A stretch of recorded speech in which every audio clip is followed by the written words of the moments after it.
큰 스님 백일 법문도 서서히 갈물이 되어 갑니다. 이 8권이 마지막으로 끝이 나는데요. 이 큰 스님 백일 법문의 내용은 수행입니다. 수행. 기도가 아닙니다. 기도는 우리가 부처님 전에 빌고 닦아서 복을 받는 것이지만은 수행은 내가 스스로 행을 하는 겁니다. 어떻게? 부처님의 말씀에 따라가서. 이 수행 안에는 기도도 있고 싹 다 들어가 있습니다. 그래서 수행하고 기도하고 틀린가 이렇게 착각하시는 분이 있으면은 멀리 보면 같다 이렇게 이야기할 수 있습니다. 이 8권의 내용은 이 단어 하나하나에 집착하지 말고 참고하여 읽고 사유하면 됩니다. 이전에 우리가 가장 중요한 거 해야 되겠지요. 전다 합장을 하고 눈을 지그시 감기 바랍니다. 최선을 다하되 그대로 만족하자. 나무아미타불. 합장을 푸시기 바랍니다. 8권에 들어가겠습니다. 8권의 첫 내용이 사중특갈 일어났습니다. 그런데 조금 전에도 스님이 말씀드렸지만요, 이 8권의 내용은 단어 하나하나에 집착하면 안 됩니다. 왜? 대부분 보면 큰 스님들의 선어가 나옵니다. 선문답이 나옵니다. 공안이 나오기 때문에 그에 따라가면은 우리가 헷갈릴 뿐입니다. 왜? 그 공안을 우리가 이해하고 실천하고 수행하고 알아야만이 그것을 완전히 되지. 그것도 모르고 이론적으로만 알려고 들어가면 헷갈리게끔 되어 있습니다. 그래서 선성들의 말이 많이 나오기 때문에 일일이 그 단어에 매달리지 말고 참고하고 사유하면 됩니다. 이 사중특갈 해놨는데 이것이 무슨 말인가 하면은 크게 죽어야 산다는 말입니다. 크게 죽어야. 우리 중생들 지금 이해가 안 갑니다. 한 번 죽으면 뭐 영원히 죽는지 사는 사람이 있나 누가 봤나 이렇게 하는데 우리도 이 큰 스님들의 이치에 올라가면 알 수가 있습니다. 이치에 올라가면. 지금 스님이 저번에 그러지요. 육도윤회를 한다. 그러니까 저 익산 사자함에 계시는 항봉 큰 스님께서는 육도연회가 어딨나? 쓸데없는 소리 하지 마라. 모든 것은 무아락했다 이렇게 내가 없다라 이렇게 했는데 이것은 그분의 경지에 올라가면 무아입니다. 무아. 그러나 우리 중생들은 육도윤회가 맞습니다. 왜? 부처님의 경지에 올라가면 자기 마음대로 하실 수가 있습니다. 그리고 우리 대승불교에서는 물론 부처님이 종조이지만 부처님보다는 보살신앙을 말해야 합니다. 뭐 간음신앙, 지장신앙, 약사열애불신. 왜 보살신앙을 많이 하는가 하면은 스님이 자주 말씀드리지 부처님께서는 니르바나 세계를 완전 고유한 열반으로 떠나신 분입니다. 완전 불 꺼진 상태. 뭐가 하면은 비유하면 이렇습니다. 엘리베이터를 딱 타고 가고 싶으면 부처님. 갖고 보살은 나도 가려고 엘리베이터를 딱 탔는데 출발하기 전에 우리들이 생각이 나서 다시 내리푸신 분입니다. 그거 틀립니다. 그러나 모든 말씀에 의지하고 가르침에 의지하고 갈 수밖에는 부처님의 말씀입니다. 부처님은 자기가 돌아오고 싶으면 돌아오는데 왔는가 안 온가는 소송은 모르겠고 일단 니르바나 세계로 열반의 세계로 가신 분입니다. 그래서 그런 이치에 가야만이 이 사중특갈이라는 이 단어를 알 수가 있습니다. 크게 죽어갖고 크게 살았다 이런 이야기거든요. 이게 무슨 말인가 하니 나는 이렇게 이해를 합니다. 집착을 벗어나라. 집착을 벗어나라. 왜? 우리가 생각 속 말입니다. 생활하고 있는 예를 들어서 이제 본명이 나오니까 불러보겠습니다. 해명아 보살님이 내가 있다고 나라고 생각하기 때문에 이것을 자아가 있다거든. 있다고 하기 때문에 문제가 생긴다는 거예요. 내가 없고 자아가 없다고 생각하면 문제될 게 없단 말이에요. 그런데 우리는요, 깨치기 전에는 내가 있다고 살 수밖에 없습니다. 내가 있다고. 깨치기 전까지는. 그렇게 뺏겨 우리 중생은 살 수밖에 없어. 왜? 욕심이 따라오기 때문에 있어요. 욕심이 뭐 집착으로 변하기 때문에 그렇게 살 수밖에 없습니다. 그러나 크게 죽고 크게 깨어나 보면은 이것은 견성성불이니까 이런 것이 필요가 없다. 이런 이야기를 지금 이 8권에서 하고 있는 겁니다. 그래서 우리들은 자신의 울타리 속에 딱 갇혀 산단 말이에요. 이것을 어떻게 표현했냐면 김현준 박사는 강명진을 이따 스님하고 같이 공절을 하신 분입니다. 김현준이라는 이 박사인가 석사인가 잘 모르겠어요. 이분은 어떻게 세계는 우리들의 세계는 풍선 속에 있다. 풍선. 바람을 푹 불면 이렇게 불어나지. 그 안에서 사는 것이 우리들이다. 그 풍선을 탁 터뜨리고 나가면은 내가 자아가 없고 견성성불의 자리인데 이거 안에만 살 수밖에 왜? 요거가 전부인 줄 알고 있단 말이야. 터지지를 못한다는 거지. 그렇게도 표현을 한다. 어찌됐든 간에 이 벽을 무너뜨려야만이 우리가 부처가 될 수 있고 견성성불도 될 수 있고 걱정이 하나도 없고 나의 업장이 무너지고 싹 다 해결된다. 그런 이야기를 지금 여기서 하고 있습니다. 이 사진석갈에서. 그래서 이것은 스님들이 이야기할 때 불생불멸이라 이렇게도 이야기해요. 이거 불생불멸이라 그런 건 깨친 자 입장에서 하는 이야기입니다. 우리가 이론적으로 이해하고 깨친 것은 해오거든요. 그러나 실전적으로 깨친 것은 정오입니다. 정오. 그 해오 입장에서는 이제 불생불멸이다 이렇게 이야기할 수 있는데 과연 그러면 깨친 사람이 몇 분이나 되는가? 본인이 다 깨쳤다 생각하네 깨친 줄 알지만 내가 볼 때는 우리나라 깨친 분이 거의 없습니다. 지가 깨쳤다 그렇게는 깨친 줄 알지만 다른 분이 볼 때는 깨친 분들이 거의 없다고 보면 되고 이 책을 쓰신 아마 성철 큰 스님 정도는 돼야 거의 깨쳤다고 할 수 있겠나 이렇게 이야기를 하고 들어가겠습니다. 달마대사가 말하였다. 달마대사는 부처님으로부터 인도의 28대 조사입니다.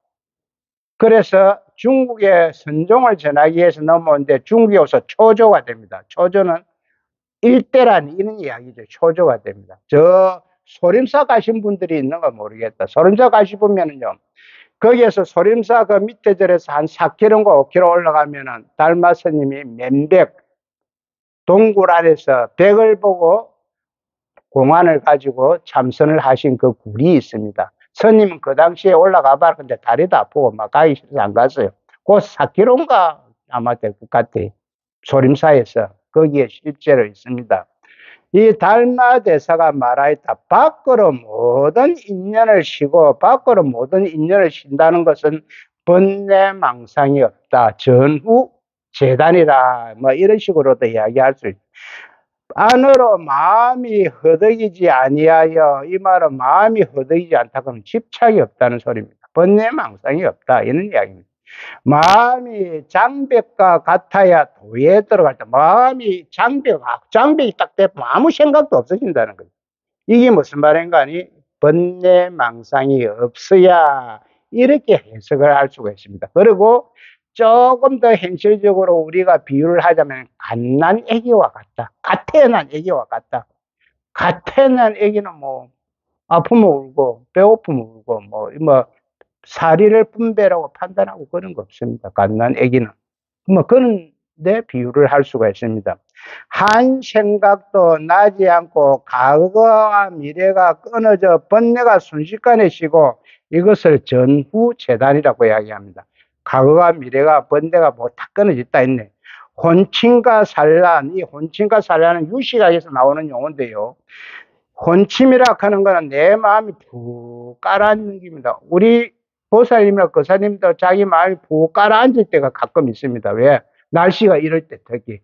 날씨가 이럴 때 마음이 편안하지 않고 푹 가라. 그럼 산란은 내 마음이 심란하다는 뜻입니다. 심란. 마음도 가라앉고 심란하고 이래갖고 이제 곡차를 좋아하시는 분은 어디 포장마차에 앉아고 한 잔 먹을 데 없나 하고 서서히 넘겨볼 이런 시간입니다. 끊어 없애 종일토록 어리석과 분별이 없으니 어리석고 분별이 없으니 이게 번뇌망상이 없다. 마침 진흙이나 나무로 조각한 사람과 같은 까닭에 장벽과 다름이 없다고 한다. 장벽과 다름이 없는 것은 번뇌망상이 없다. 이런 이야기입니다. 이러한 경계가 나타나면 집에 이르는 소식이 결정코 거리 멀지 않다. 집에 이르는 소식이 결정코 거리 멀지 않다는 것은 견성성불이 다돼 온다는 이야기입니다. 예, 다음 장으로 갑니다. 우리가 생각이나 분별로 가거니 미래니 하는데 한 생각도 나지 아니하는 무심지에 들어가면 번뇌망상이 없는 것을 무심지라고 이야기합니다. 무심지에 들어가면 거기에는 과거, 현재, 미래 전체가 다 끊어져 버리는데 이것을 과거와 미래가 끊어졌다라고 합니다. 이것을 한문어로 전후재단이라고 요약을 할 수가 있다. 그렇게 되면 여기서는 진료는 망념입니다. 망념. 진료, 즉 밖으로의 모든 반년이 순식간에 쉬게 되는데 여기서 반년이라는 용어가 나오는데요. 마음의 대상에 의지해서 작용을 일으키는 것, 이렇게 해석을 할 수가 있습니다. 반년이 순식간에 쉬게 되는데 이것이 밖으로 모든 인연을 쉬는 것, 밖으로 모든 인연을 쉬는 것은 우리가 눈으로 보고 판별하고 식별하는 이 인연들 다 쉬는 것을 예식재열이라 이렇게 이야기할 수 있습니다. 혼침과 산란을 끊어 없애게 되는데 이것이 안으로 마음이 허덕이지 않는 것, 안으로 마음이 허덕이지 않고 번뇌망상이 없는 것을 내심무천이라고 이야기할 수가 있습니다. 예준전이란 이것을 번역을 하면은 이렇게 이야기할 수가 있습니다. 무심, 번뇌망상이 없다, 생각이 없다, 이런 이야기입니다. 예준전이란 목석과 같이 아무것도 모르는 어리석은 모양을 말하는데 무심한 경계를 표현한 말입니다. 목석과 같이 아무런 생각이 없다, 번뇌망상이 없다, 갓난애기와 같다. 이것을 무심이라 해요. 일체 인연을 다 쉬고 일체 번뇌망상에 이어서 번뇌망상을 어렵게 생각하지 마시고 그만 잡생각이다. 여러 가지 생각이다. 우리 보살님도 하루 중에 여러 가지 생각 많이 하잖아. 뭐. 어떤 사람 밤새도록 집 몇채 짓다가 날 새는 게 머리만 아프더라거든. 그렇다 해. 무심한 경계를 표현한 말입니다. 일체 인연을 다 쉬고 일체 번뇌망상이 다 끊어진 무심제의 경계를 목석장벽에 비유했습니다. 자, 목석장벽에는 번뇌망상이 없고 갓난애기와 같다. 무심지는 한 생각도 나지 않는데 그래서 무심지나 목석과 장벽이 같은 이야기입니다. 지금. 그래 요래 표현하고 저래 표현하니까 왜 큰 스님께서 이래도 이야기하고 저래도 이야기했냐면 우리의 근기가 다 틀립니다. 밥그릇이 다 틀리기 때문에 그 밥그릇에 맞춰서 설명을 하다 보니까 여러 가지가 나옵니다. 부처님도 이름이 열의 십호라 있고 10가지 이름이 있습니다. 우리 방청 가니까 열의 십호 그 하잖아요. 그래서 부처님의 이름도 10가지가 된다. 그러면 목석과 장벽과 같은 대무심지는 조만한 미세망령까지도 다 끊어진 쪽을 이야기하는 조만한 것도. 일반 중생들은 이 미세망념이 있어도 없는 거나 마찬가지로 이렇게 생각하고 있습니다. 대무심지에 이를 것 같으면 이것도 도냐 하면 도가 아니라 여기에 이를 것 같으면 구경각을 성취하는 것, 즉 도를 이루는 것이 멀지 않다는 것입니다. 여기서 말하는 건 딱 조건이 견성성불이 아니다는 거예요. 지금도 견성성불이 가깝지 견성성불이 아니다. 그럼 견성성불이 뭐냐? 깨달았다, 부처다 이런 이야기입니다. 부처다, 깨달았다. 밖에서 들어온 바가 없으니 밖에서 들어온 것은 객진번뇌라고 이야기합니다. 밖에서 내 시 때문에 잡생기에 들어온 것은 객진번뇌. 밖에서 들어온 바가 없으니 꼭 밖으로 모든 인연을 신 예식재현이요. 밖으로 모든 인연을 신 것을 예식재현이요. 안에서 나는 바가 없으니 곧 안으로 마음이 허덕이지 않는 내심무천이니 이미 내심무천하고 예식재현 즉 한 생각도 나지 않는 일념불생이다. 이 한 생각도 나지 않는 것을 일념불생, 이것을 무심지 이렇게 이야기할 수가 있습니다.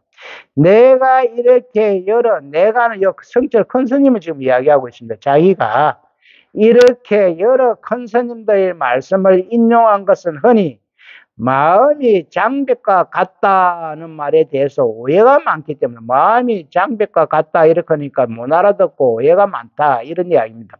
마음이 장벽과 같다고 하니 마음이 장벽과 같다, 이것을 다른 말로 표현하면 대무심지라고 이야기할 수 있습니다. 같다고 하니 어디 가다가 담이나 벽에 탁 부딪히는 것과 같이 가도 오도 못하게 앞에 무엇이 가로막힌 것으로 잘못 해석하는 경우가 많습니다. 이 직역으로 해석하니까 이렇게 봅니다. 직역으로.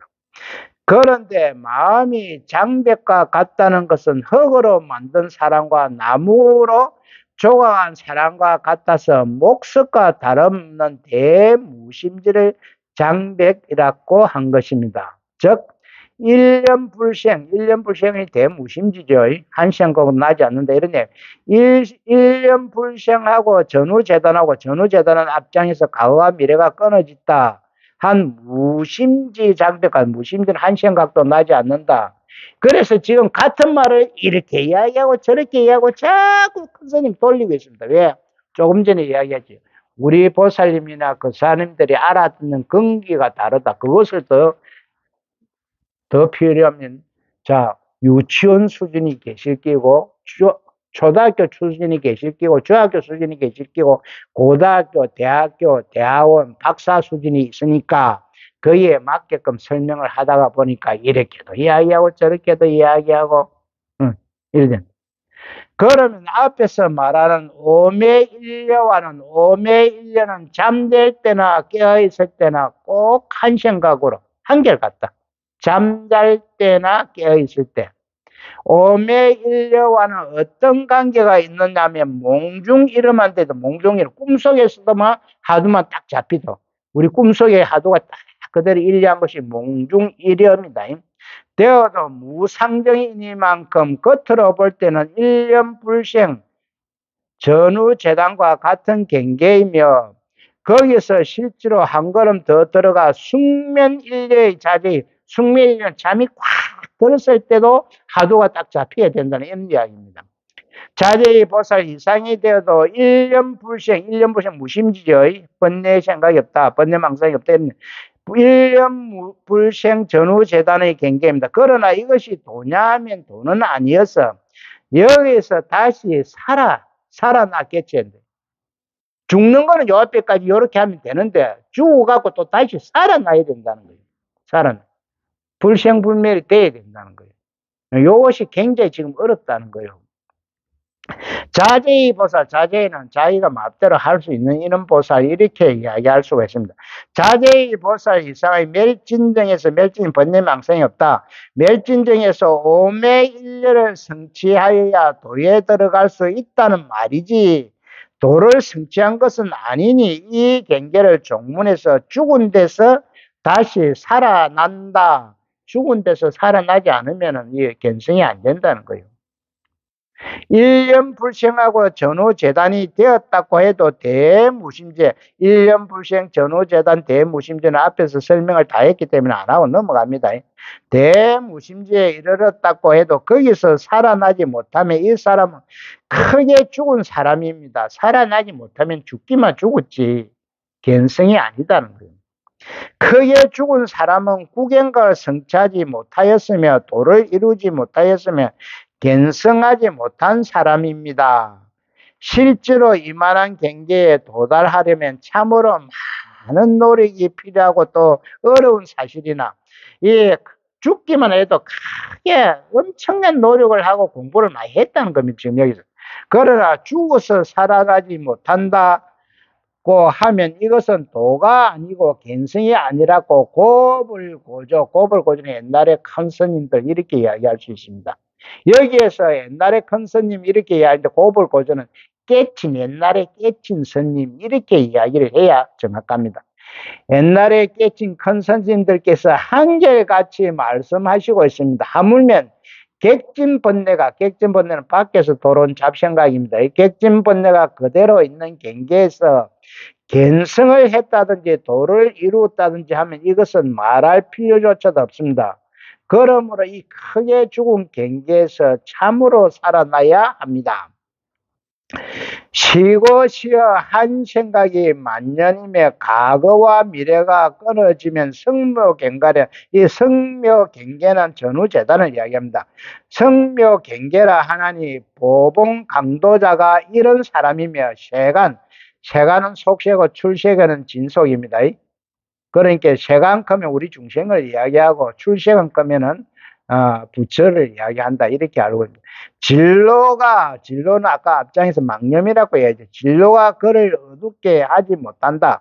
비록 이러하니 도리어 성묘 경계에 떨어져 도안을 가린다. 한 생각도 나지 아니하고 과거와 미래가 끊어진 성묘 경계를 전후재단이라고 이야기했습니다. 도달하에서는 반드시 곧바로 큰 스님을 찾아보아야 함을 알아라. 여기서 큰 스님이라 그런 거는 깨친 분을 찾아봤고 점검을 해라는 겁니다. 점검. 내가 깨쳤다 하지 말고, 내가 어느 정도 한 소식이 왔다, 이거 이상하다, 깨친 것 같다면 도인 스님을 찾아가서 점검을 받아라.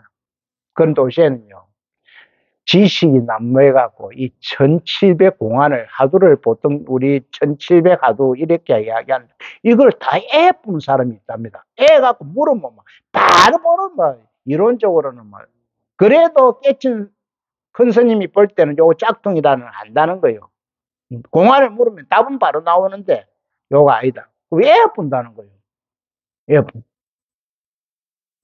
옛날에 저번에 이야기할 때, 춘성 큰 스님은 욕제 스님이거든요. 욕제 스님인데 이분이 한경을 바로 애고 거꾸로 애고 했는데, 망공 스님한테 가니까 경을 이주로 한 스님은 나는 안 받아준다 함께. 그때부터 춘성 큰 스님이 한경을 집어 던져버리고 이 하두를 해요. 타파를 했다는 거예요.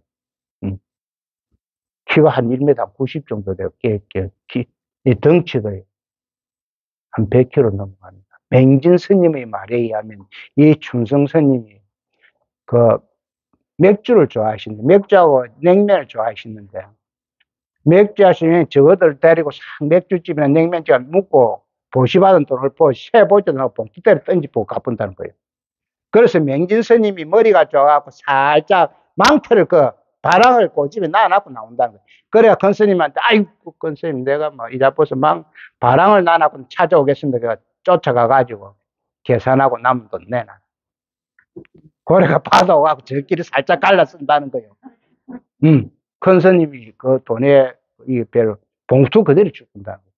한 배에 맥주를 한 배를 뭐나 두 배에 뭐나 냉면 한 그릇 뭐나 봉투 누가 준 거를 세보지도 않고 그대로 던지고 온다는 거예요. 그래서 맹진선이 머리 썼다는 거예요. 저거는 얼마 정도다. 저 봉투가 딱 계산하고 바랑을 딱 나눠고 나왔다가, 아유, 큰스님 바랑을 나눠서 가져오겠습니다. 이 새끼 바랑을 나눠고 정치인 남나 젊은 가가지고 꼭 계산하고 딱 챙기었고, 저거 도반적이 살살살살 나눠 썼다는 거예요. 그 유명한 춘성 큰 스님 돌아가실 때 스님을 다비를 하잖아요. 다비대에 올려가 불을 지어놨고 노래자랑 붙은 게 춘성 큰 스님 다비할 때 처음입니다. 노래자랑. 그 검은 고무신에다가 소주로 뿜묻고, 검은 고무신 뿜묻고, 그래갖고 뿜묻고 맹진 스님이 이제 사회를 맡았다, 그네. 그래갖고 춘성 스님 그 상자단을 물어본 게, 스님 무자것입니까? 이런 게, 노래 다 해놨고, 이제 어째 그만하노? 대라 그더라, 그네. 그래, 거기서 노래자랑이 붙었는데, 비구니 팀 선수, 비구팀 선수, 선빵 선수, 이래가 노래 대가 붙었다. 그만큼 춘성 큰 스님의 밥그릇을 아니까 밑에 있는 제자들이나 상자들이 그래 해도 큰 문제가 없습니다. 지금 그래 난리 나지요. 나중에 지금 맹진 스님 살아 계십니다. 그 대단한 스님도 그 스님, 서울 봉원사 주지까지 하다가 나오신 분입니다. 그래서 그런 스님도 있다는 거예요. 그 스님이 아마 일화가 또 있어요. 성철 큰 스님이 자기 절에 왔는데, 성철 큰 스님 그때 8년 동안 장자부라 한다고 소문이 짜자했거든. 그래, 요 중에 진짜 어깨를 베개 대가 자는가 안 자는가 자기가 테스트 해보려고 밤에 2시나 3시나 돼서 살짝 여다가 문구정을 살짝 떨어본게네 성철 스님 가부좌를 들고 그대로 딱 앉아. 그래서 입증이 준성 스님에 의해서 더 입증이 돼버린. 성철 스님 진짜 등도 안 대고 가만히 앉아서 장자부라 하더라. 준성 스님도 대단한 스님인데 그래갖고 소문이 나갖고 그게 막 인정을 받고 성철 스님 8년 동안 한 번도 뭐 대을 떼거나 누구나. 그래서 그러면 앉아서 안 잤나? 잔 거요. 앉아서도. 이래 몸만 일을 안 해요. 왜? 이거는 해국 스님 편에서 나오는데 해국 스님이요. 자기가 공부를 열심히 태백산 도소람에다가 하도 안 돼서 성철 큰 스님한테 와서 물어보니까 스님은 장자불화를 했다 그런데 등을 정말 베개도 안 되고 이렇게 앉아있으니 잠도 안 잤습니까? 여러분, 야, 이 새끼야, 내가 목석이가 인마. 야, 이 새끼야, 내가 목석이가 그 안에 나도 잤다는 거지, 앉았어. 몸만 이래 안 했다는 거지. 그러니까 왜? 잠은 자되, 뭐, 가장 중요한 용어는 숙면 인려가 되어 있었다는 거지. 자면서도 하도 일념이 딱 잡혀 있었다는 거지. 그 이야기가 지금 이 이야기입니다. 보봉 강도자는 진정 문선사의 제자이며 총림에서는 강무심이라는 별명을 가진 스님으로서 일념불생 한 생각도 없다. 전후재단 과거와 미래가 끊어졌다는 대기는 했지만 살아나지 못해서 실지 도하는 도인우는 없다고 평을 했습니다. 예식제는 아까 앞장에 나왔지. 밖으로 모든 인연을 쉬고 내심무천은 안으로 마음이 허덕이지 않는다. 이랬지요. 예식제연 내심무천은 쌍차를 말하는데 쌍차는 두 개를 가로막아 붙다 이런 이야기입니다. 중도를 표현할 때 쌍차, 쌍조가 최고 간단하게 나오거든요. 우리 몇 건, 5권인가 6권인가 수없이 쌍차, 쌍조 했잖아요. 양변을 가로막으니 양변이 삐추고 통하더라 이런 이야기거든. 쌍조는 두 개가 그러니까 삐춘다 이런 이야기거든. 말하는데 철두철미한 쌍차가 되면 쌍조가 안 될래야 안 될 수 없지만 쌍차 한 데서 머물면 보봉 강도자 같이 무심에 머물러서 실지 쌍조가 절대로 안 됩니다. 내가 기회 무시 배기들이 있지. 내다 니다 있다 없다 잘 산다 못 산다 크다 잘났다를 싹 다 떠나보니까 나중에 다 통하더라 그런 거. 통하더라. 그러니까 신랑각시도 우리가 살 때 아내 남편 이렇게 따지지 말고 남편도 떠나고 아내도 떠나쁜 게 아내와 남편이 나중에 통하더라고. 이해가 되더라고요. 그러니까 뭐냐? 남편이 아내고 아내가 남편이 된다는 거예요. 이렇게 돼야만이 집안에 싸움이 없다건 이거 잘 안 되지요, 솔직히. 왜? 내라는 생각이 있기 때문에. 우리 중생들은 내라는 생각이. 특히 우리 보살님들 자식들하고 싸우면 마음 상하잖아. 왜? 맹시에 그래도 내가 어찌됐든 내가 엄마인데. 요것이 뭐 아상이라 그런 거야, 아상. 엄마만 아니면 싸울 일도 없는데, 그만 내가 나이 많은 아줌마인데, 이렇게 보면 뭐 싸울 일도 없는데.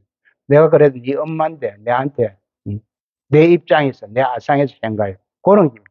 결국은 도를 성취하려면 쌍차가 된 데서, 즉, 크게 죽은 데서 다시 살아나 쌍조가 되어야 합니다. 죽어가지고 살아나지 못하면 이것은 산송장입니다. 보통 번뇌, 망상, 분별심이 그대로 있는 것을 가지고 공부가 아닌가 도가 아닌가 생각하는 사람은 아직 죽지도 못한 사람입니다. 이런 사람들은 이론적으로 지금 공부한 사람, 이론적으로. 뭐 학자, 학식 이런 사람들.